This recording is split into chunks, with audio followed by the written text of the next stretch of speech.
মহান জাতীয় বৈদেশিক কর্মসংস্থান ও অভিবাসী সংশোধন বিল 2026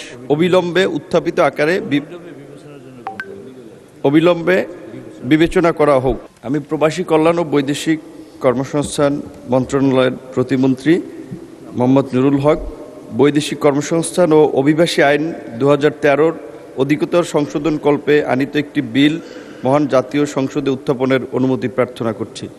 মাননীয় প্রতিমন্ত্রী, আপনি বিলটি উত্থাপন করুন। মাননীয় স্পিকার, আপনাকে ধন্যবাদ।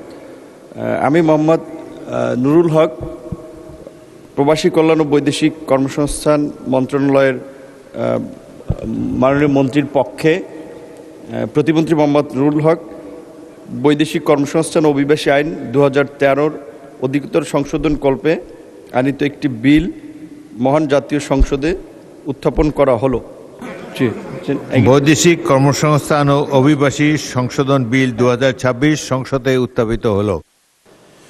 আমি এখন মাননীয় প্রবাসী কল্যাণ ও বৈদেশিক কর্মসংস্থান প্রতিমন্ত্রী নুরুল হককে সংসদে উত্থাপিত আকারে বৈদেশিক কর্মসংস্থান ও অভিবাসী সংশোধন বিল 2026 অবিলম্বে বিবেচনার প্রস্তাব উত্থাপনের জন্য আহ্বান জানাচ্ছি। আমি মোহাম্মদ নুরুল হক প্রবাসী কল্যাণ ও বৈদেশিক কর্মসংস্থান মন্ত্রণালয়ের প্রতিমন্ত্রী বৈদেশিক কর্মসংস্থান ও অভিবাসী আইন 2013 অধিকতর সংশোধন কল্পে আনিত বিলটি মহান জাতীয় বৈদেশিক কর্মসংস্থান ও অভিবাসী সংশোধন বিল 2026 অবিলম্বে উত্থাপিত আকারে অবিলম্বে বিবেচনা করা হোক।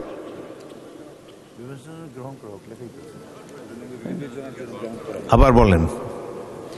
আমি মোহাম্মদ নুরুল হক প্রবাসী কল্যাণ ও বৈদেশিক কর্মসংস্থান মন্ত্রণালয়ের প্রতিমন্ত্রী বৈদেশিক কর্মসংস্থান ও অভিবাসী আইন 2013 অধিকতর সংশোধন কল্পে আনিত বিলটি বৈদেশিক কর্মসংস্থান অভিবাসী আইন সংশোধন বিল 2026 উত্থাপিত আকারে বিবেচনা করা হোক। আবার বলুন, অবিলম্বে বিবেচনার জন্য আবার উত্থাপন করুন। হ্যাঁ,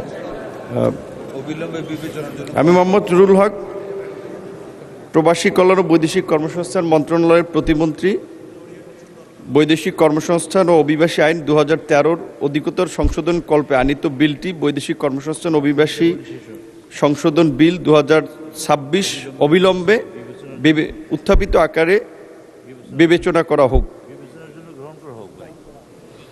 অবিলম্বে বিবেচনার জন্য গ্রহণ করা হোক।